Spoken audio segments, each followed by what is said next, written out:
Oke, bismillahirrahmanirrahim. Kita bertemu kembali dengan Winarno Semangat. Kali ini saya akan menyampaikan mengenai analisis variansi ya, atau disingkat ANOVA, atau dalam bahasa Inggrisnya disingkat ANOVA ya, Analysis of Variance. Nah, di sini konsep ANOVA yaitu kalau kita ingat sebelumnya bahwa ada pengujian hipotesis untuk satu rata-rata ya, atau satu mean, berarti berasal dari satu sampel, atau juga dua rata-rata ya, atau dua mean. Nah, ini menggunakan uji T atau uji Z ya. Nah, dalam kesempatan ini, dalam analisis variansi ini, bahwa sampelnya itu lebih dari dua, bisa 3, 4, dan seterusnya. Nah, statistik uji yang dipakai adalah statistik uji F. Nah, ini jadi perbedaannya ya, satu mean, dua mean, dan lebih dari dua atau 3 mean ke atas. Nah, kemudian asumsi di dalam pengujian ANOVA ini ya, bahwa yang pertama adalah data berdistribusi normal. Kemudian variansi sama untuk setiap K populasi. Kemudian datanya minimal berskala interval. Boleh nggak Pak kalau skala rasio? Boleh, karena tingkatannya lebih tinggi dari interval. Kemudian sampel bersifat random ya. Selanjutnya, ANOVA ini digunakan untuk membandingkan ya rata-rata antar kelompok dengan faktor pembeda hanya satu macam. Maka ini disebut dengan ANOVA satu arah atau one way ANOVA. Sebagai ilustrasi, ya misalkan di satu pabrik terdapat 5 stasiun kerja untuk menghasilkan produk yang sama. Nah, ujilah apakah kelima stasiun kerja tersebut memiliki produktivitas yang sama. Nah, misalkan diperoleh data seperti ini ya, ini adalah faktor ya atau perlakuan, di mana faktornya adalah stasiun kerja. Kemudian di bawah ini adalah A1, A2, A3, A4, A5 ini adalah level begitu ya. Dan angka-angka di dalam sini adalah produktivitas, misalkan produktivitas berupa jumlah pieces ya per shift. Ada yang 551, ada yang 671, dan seterusnya. Kemudian baris di bawahnya adalah total. Jadi yang warna ungu ini adalah misalkan 3320, ini adalah total dari kolom A1. Ini dijumlahkan ketemu sekian. Kemudian mean ini adalah ya rata-rata dari perlakuan atau level A1. Ini 553,33 dan seterusnya untuk A2, A3, A4, dan A5 sama. Dan yang terakhir ini adalah jumlah semua nilai data ini. Dan yang bawah ini adalah rata-rata dari semua nilai data ini. Nah, di dalam ANOVA, ya di dalam konsep ini ada dua sumber variasi atau source of variation. Yang pertama adalah perbedaan karena perlakuan atau treatment. Ya. Nah, perbedaan ini dikatakan perbedaan maksudnya adalah variasi yang terjadi secara sistematis begitu. Misalkan di dalam konteks stasiun kerja karena perbedaan skill operator, perbedaan kesiapan mesin, dan seterusnya. Sedangkan sumber variasi berikutnya adalah perbedaan dalam perlakuan atau sering disebut dengan error. Itu perbedaan yang terjadi secara acak di dalam masing-masing perlakuan ini, ya. Nah, di sini perbedaan dalam perlakuan ini yang ya biasanya ini perbedaan yang bisa ditoleransi karena terjadinya secara acak.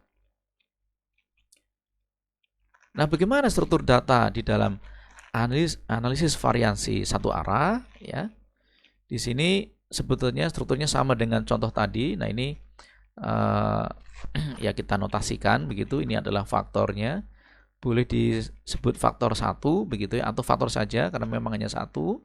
Kemudian ini tadi adalah levelnya. Ini nilai-nilai data pengamatan ya.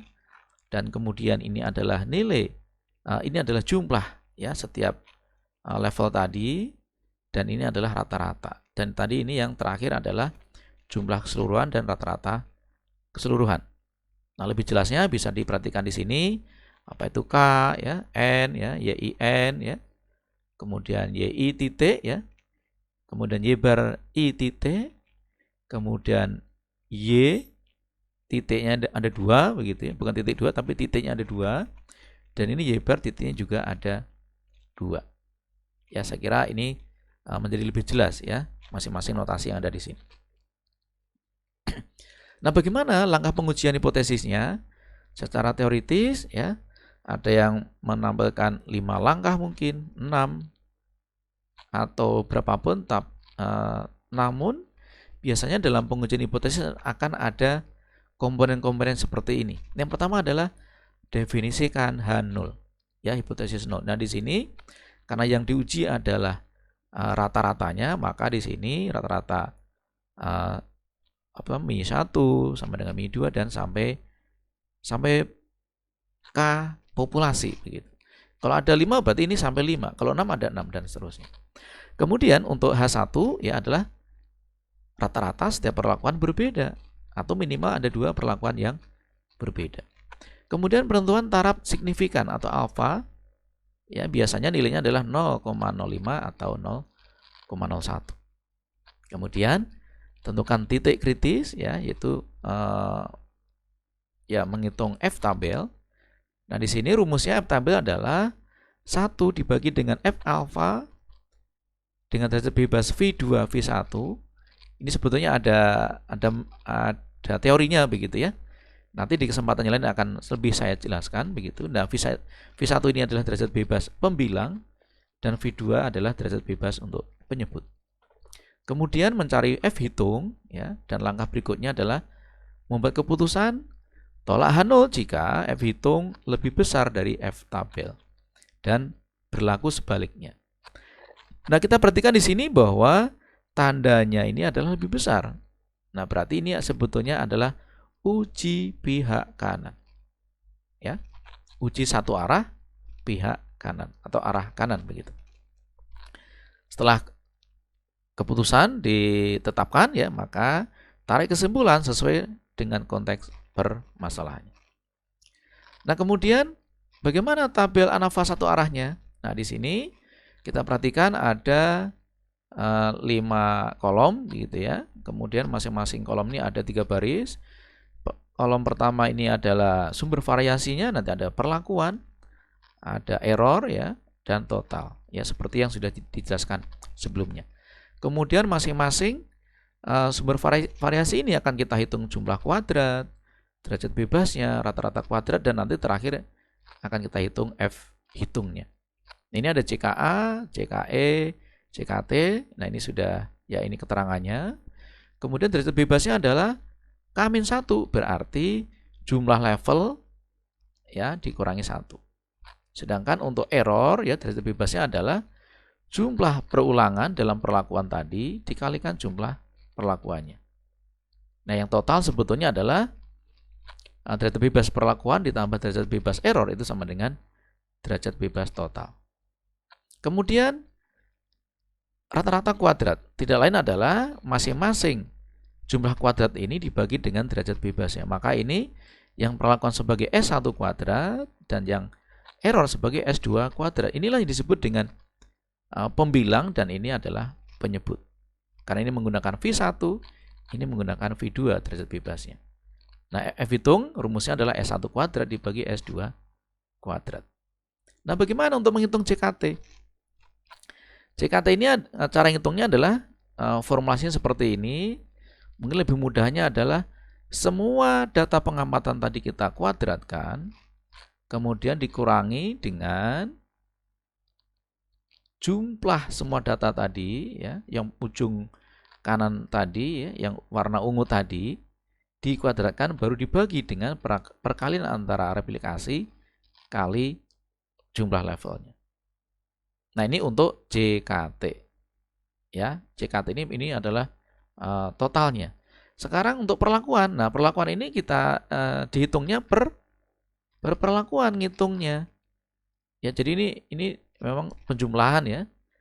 Nah, di sini adalah jumlah nilai data per perlakuan dikuadratkan dibagi dengan jumlah replikasinya. Pengurangnya sama dengan atas tadi. Nah, sedangkan CKI ini sama dengan CKT dikurangi CK.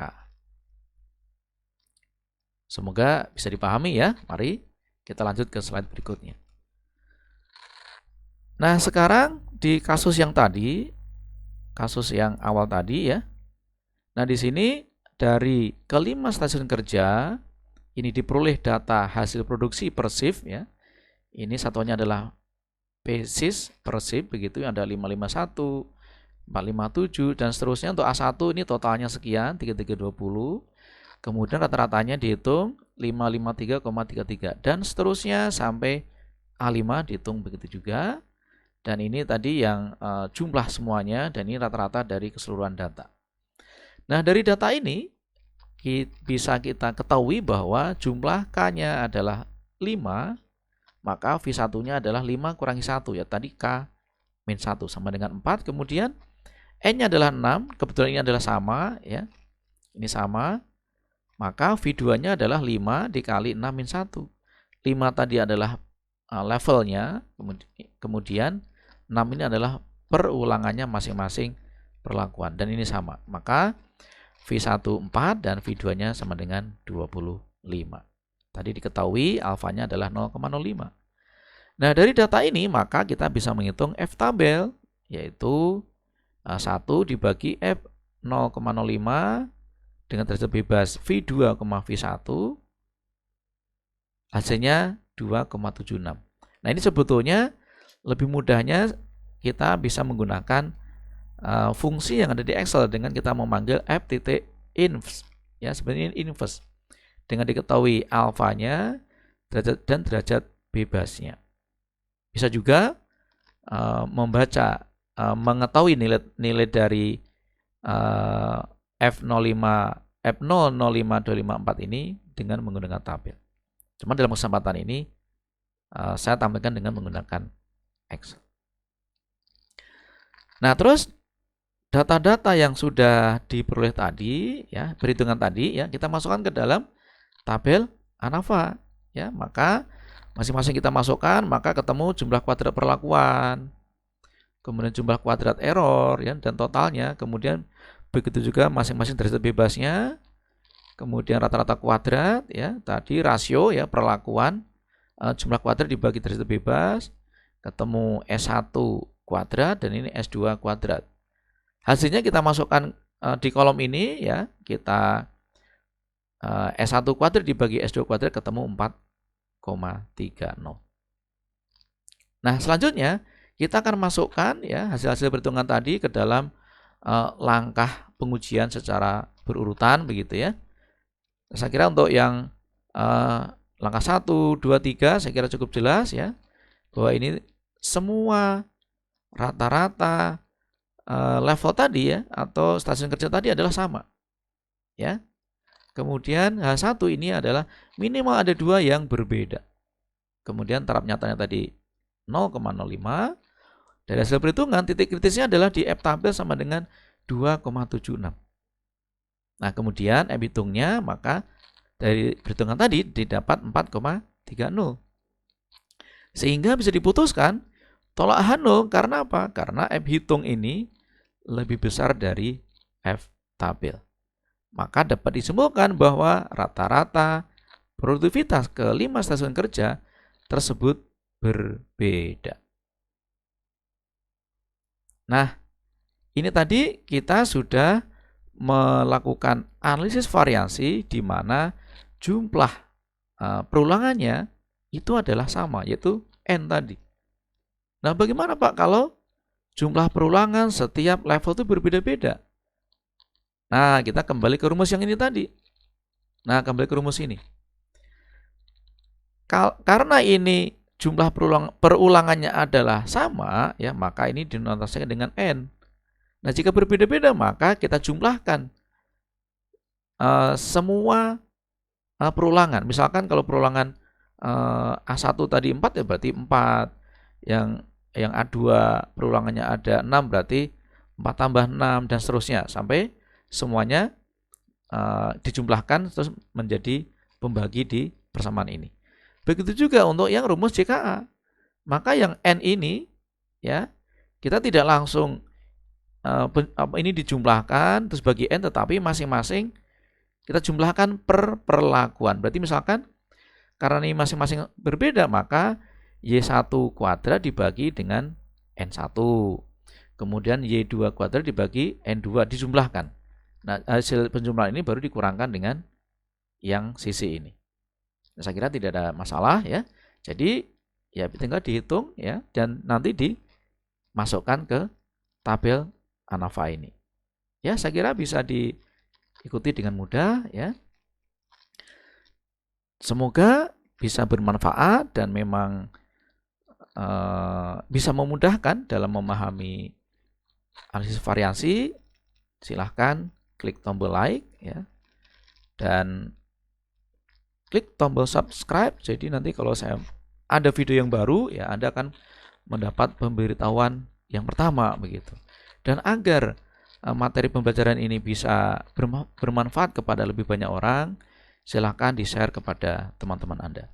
Demikian kami sampaikan, saya ucapkan terima kasih.